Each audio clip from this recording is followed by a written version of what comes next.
E o presidente Lula embarca ainda hoje para o Paraguai, onde vai participar da posse do presidente eleito Santiago Penha. Além disso, será retomado o julgamento da ação que discute o porte de drogas para consumo próprio.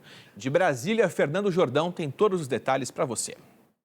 Olá, Marcelo. Olá, você ligado aqui no SBT News na TV. Olha só, nessa semana a gente tem diversos fatos importantes envolvendo aí os 3 poderes da República aqui da nossa capital federal. Vou começar com o Poder Executivo. O presidente Lula, já nesta segunda-feira, ele viaja aí para o Paraguai, onde na terça participa da posse do presidente eleito do país, o Santiago Penha, esse que você está vendo aí na imagem. Ele que inclusive já se encontrou com o Lula aqui em Brasília, agora Lula vai até o Paraguai para participar da cerimônia de posse dele. Vou partir agora para o Judiciário. O Supremo Tribunal Federal está na pauta da Suprema Corte, na sessão de quinta-feira, o julgamento daquele recurso que acabou virando de repercussão geral, ou seja, vai ser aplicado a outros casos semelhantes. Um recurso que prevê que a pessoa flagrada com a pequena quantidade de droga não seja enquadrada no Código Penal, não seja considerada criminosa. O que está em debate no STF, é bom a gente destacar, não é a descriminalização da maconha. A venda vai continuar proibida, o consumo vai continuar proibido. Só que uma pessoa flagrada com uma pequena quantidade não vai ser mais considerada criminosa. Essa quantidade, inclusive, também está em debate lá no STF, nesse mesmo julgamento. Por enquanto, o placar lá é de 4-0. Esse julgamento começou lá em 2015, acabou suspenso por um pedido de vista do ministro Teori Zavascki, que morreu num acidente aéreo, né? O relator desse caso é o ministro Gilmar Mendes. Ele defendia que esse entendimento que fosse tomado pela corte fosse aplicado a todas as drogas, não apenas à maconha. Só que aí os ministros que o acompanharam até então, o ministro Luiz Roberto Barroso e o ministro Edson Fachin, optaram por restringir, acompanhar o relator, mas com essa pequena modificação, restringindo a posse somente de maconha. A mesma coisa fez o ministro Alexandre de Moraes, que foi o último a votar, antes dessa sessão ser suspensa a pedido do próprio relator Gilmar Mendes. Portanto, essa sessão será retomada, esse tema deve estar na pauta na sessão da próxima quinta-feira. A gente vai ficar de olho para ver quais são os resultados. Por enquanto, placar de 4-0 para a descriminalização, para que a pessoa que seja flagrada carregando uma pequena quantidade de maconha não seja considerada criminosa. Agora, partindo para o Congresso Nacional, o Poder Legislativo, a pauta econômica deve ter destaque lá na Casa do Povo, né, na Câmara dos Deputados. Isso porque já nesta segunda-feira, às 19h, tem uma reunião de líderes partidários com o presidente da Câmara, o deputado Arthur Lira, e com o deputado Cláudio Cajado, que é relator do texto do arcabouço fiscal das novas regras fiscais. Esse texto, que foi aprovado na Câmara, seguiu para o Senado, foi modificado no Senado e agora volta à Câmara em caráter terminativo, ou seja, dali ele segue para a sanção presidencial. O relator Cláudio Cajado, que é esse que você está vendo aí na tela, ele quer que o texto original dele, aquele que foi enviado para o Senado antes de ser modificado e voltar para a Câmara, ele seja mantido.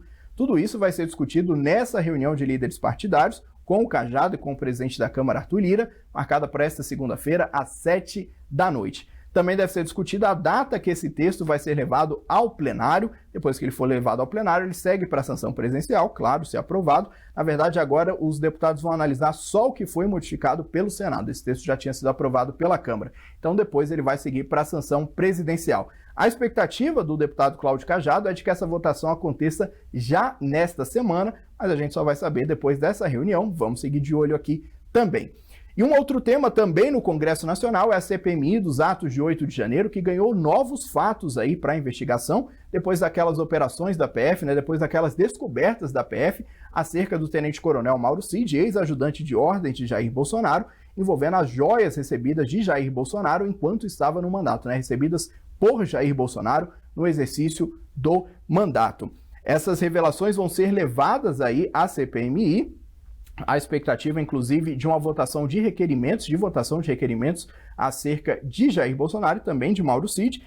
Na terça-feira tem uma oitiva marcada, tem sessão terça e quinta. Na terça-feira está marcada a oitiva de um fotógrafo da agência Reuters que estava no Palácio do Planalto no dia 8 de janeiro. Esse que foi um requerimento apresentado pela oposição, um pedido da oposição, ouvir esse fotógrafo. E na quinta-feira tem a oitiva do hacker Walter Delgatti Neto, que foi alvo também de operação da Polícia Federal, por ter feito um contrato ali com a deputada Carla Zambelli, supostamente ele teria sido questionado sobre a possibilidade de burlar o sistema eleitoral brasileiro.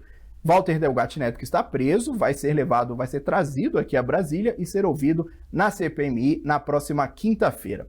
Falei para vocês sobre os requerimentos. Esse é um desejo dos governistas, né, de apresentarem esses requerimentos para pedir, inclusive, a um novo depoimento do tenente-coronel Mauro Cid, ele que foi a primeira vez que esteve na CPMI, ficou calado, não falou praticamente nada. Pode ser que ele seja reconvocado, mas o alvo agora é o ex-presidente Jair Bolsonaro. Inclusive, quem vai dar mais detalhes para a gente dos trabalhos na comissão nesta semana é o deputado Rogério Correia, que é titular dessa comissão, ele que é do PT de Minas Gerais, conversou com a gente e nos traz os detalhes. Bem, nós vamos reapresentar dois requerimentos que ainda não foram votados, que é um requerimento pedindo a quebra de sigilo bancário, telemático e fiscal de Jair Bolsonaro e da ex-primeira-dama Michele Bolsonaro.